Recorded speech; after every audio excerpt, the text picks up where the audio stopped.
Exodus 0:07. Now that we understand about covenants, we can understand why God and Moses were so tight about the covenant of giving the promised land to the Israelites. For starters, all land starts with belonging to God. He gives as he chooses, and the land of Canaan belonged to the Israelites. The trouble is, it is inhabited with mean people known as ites, which means the people of the land named after a person, and is usually a despicable king. Moses has the Israelites pitch camp a little ways from Mount Sinai. Here they will remain for a year. They will be quite busy here building their mobile tabernacle, organizing the camps, and learning how to perform rituals in the new tabernacle. They don't know yet, but life is fixing to get interesting. Moses goes through the wilderness and has several issues to contend with just getting through cities that are covered in the first chapters of Deuteronomy. But since Exodus skips this and goes straight to Mount Sinai, so will I. Listen to my series on Deuteronomy to get the info on that. All that takes 3 months, and now they are at Mount Sinai. In the 3rd month of being in the desert, after leaving Egypt and crossing the Red Sea, Moses arrived at Mount Sinai to meet with God. We need to clarify something here. There is the foot of the mountain, where the mountain starts coming up out of the ground, the base of the mountain, where the mountain goes more vertical, the entrance, and the top of the mountain.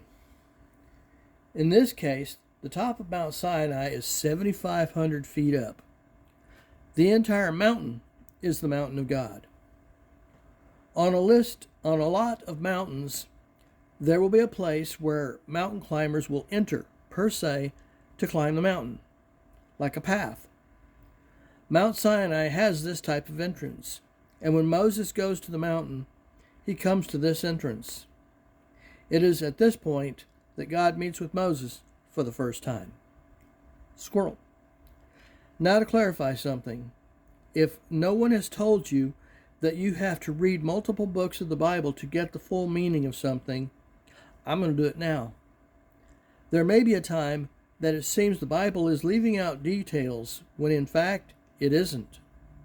You just aren't where the details are at the time.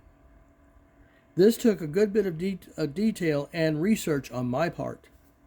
But I'm not going to put you through that, because if some people hear that they have to research, they give up everything right then and there. Now, back to Moses. Moses meets with God for the first time at the base of the mountain. Not to the top yet. Exodus 19:3 and Deuteronomy 4:10.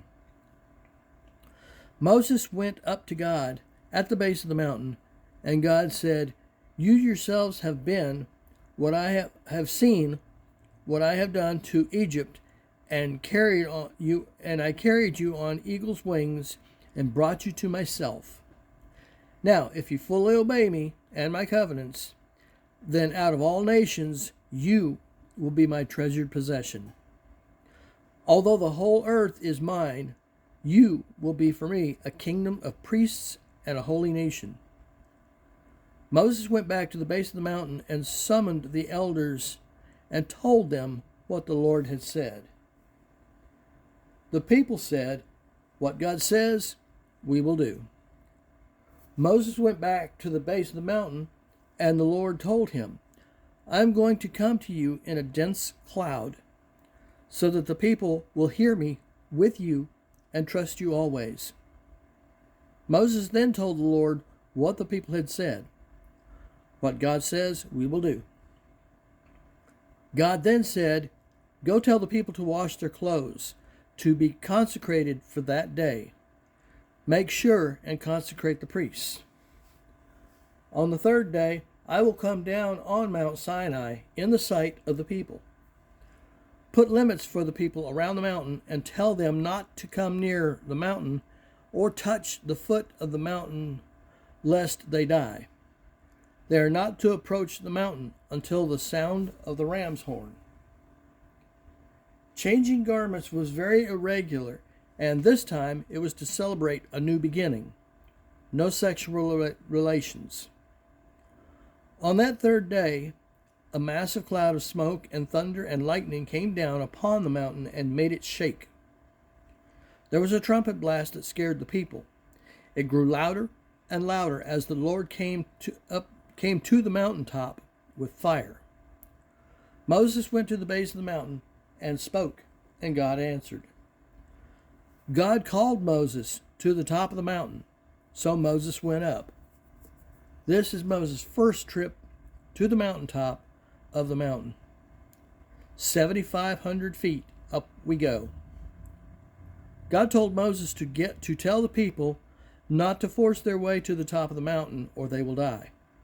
God said, even the priests who approach the mountain of the Lord must consecrate themselves or die. Moses told the Lord that there had already been a boundary put on the mountain. God then said, go down and bring Aaron up with you, but the priests and the people must stay at the foot of the mountain. Moses went down to get Aaron and tells everyone else to stay at the foot of the mountain, including the priests. Moses and Aaron now go up the mountain the second time. God now gives the 10 Commandments. The first 4 commandments are Godward, how you relate to God. The last 6 are manward, how you handle yourself around others. God now carves the 10 Commandments out of stone on the side of the mountain. Today, Jesus has covered us by the cross, but you will find that if you follow these commandments in your own life, God will bless you on earth as well as in heaven. 1. I am the Lord your God. You shall have no other gods before me. I am God, you're not. God created man in God's own image, not for man to check out other lesser gods with a little g. Deuteronomy 6. 2. You shall not make a carved image of any other god. This is idolatry. You don't need a picture or image of God, no matter how beautiful it may be.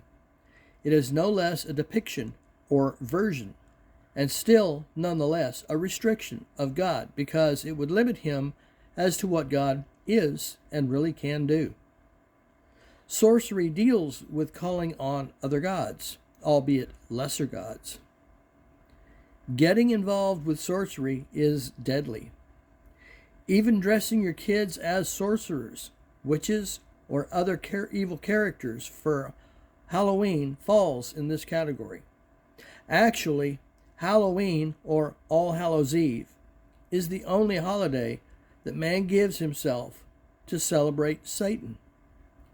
The tradition of getting candy and the like by saying trick or treat gave the giver a choice of treating or tricking. Trick was their ability to treat children to an evil trick. For this discussion, I would advise to look up Halloween and its beginnings. 3. You shall not take the Lord thy God's name in vain. This means do not take the name of God lightly or lesser than it really means. Don't treat the name of God as empty, frivolous, or lesser. Saying by God is, yes, the same because you are using the name of God to support your response. This is not the way to promote your Lord. 4. Remember the Sabbath to keep it holy. Sabbath is mentioned 90 times in the Old Testament and 55 times in the New Testament. The very word Sabbath means to stop. Pick a day to stop. Pick a day to rest. For those who believe Sabbath is Sunday, Paul said consider not one day above another, but pick one. Colossians 2 tells us the Sabbath is no longer an issue. Let no one judge you in the keeping of the Sabbath, as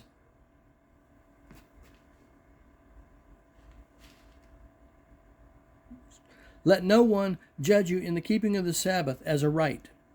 It is a shadow of things to come, and generally speaks of Christ.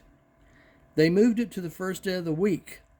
On another note, under the law, Sabbath was man-made, not man for the Sabbath. Paul said, "Consider one day as another, and at least remember to have a Sabbath day, or a day of rest." Give your body a chance to exhale. A Sabbath day unto oneself is a day that you stop and take a breath. Do something relaxing. Give your body and your mind a break. This covers the first 4 of the 10 Commandments. These are the laws and commandments that deal between you and God. Next, we deal with you and your fellow man, the last 6 commandments. By the way, I said Exodus was man-made. Exodus was made for man, not man for the Sabbath. Thank you.